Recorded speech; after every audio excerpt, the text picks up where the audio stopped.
আসসালামু ফ্রেন্ড, আমি আছি এখন উপরাটিতে। তো হঠাৎ করে দেখলাম এসে একটা প্লেন দাঁড়িয়ে রয়েছে। এই যে উপরাটি পেট্রোল পাম্প, সব দর্শকরা রয়েছে। প্লেন দেখো, প্লেন রাস্তা প্লেন এই জানা রয়েছে। তার দেখো, যারা রিয়েল প্লেন দেখো নি সামনে থেকে এখান থেকে দেখে প্লেন দেখো। ঈদের দিনে তাহলে প্লেনেরও দেখা হয়ে গেল, কাছেন কাছাকাছি সকলেই ভিডিও করছে।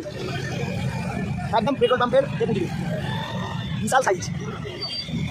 লঞ্চ দেখেন কতটা দেরি আছে দেখো ফ্রেন্ড, সবাই তলায় যাচ্ছে। দেখতেই পাচ্ছ ফ্রেন্ড, প্লেন দেখছে, সবাই প্লেন দেখছে, দারুণ লাগছে সিনটা। এই হচ্ছে প্লেনের ডানা, সকলে প্লেনটা দেখছে।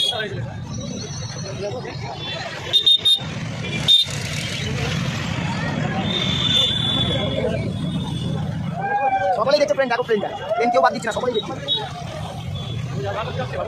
দুবাই দেখতেই চলে, দুবাই থেকে এসছে, দুবাই আমার তো মনে হচ্ছে এরাও দুবাই থেকে এসছে দেখার জন্য।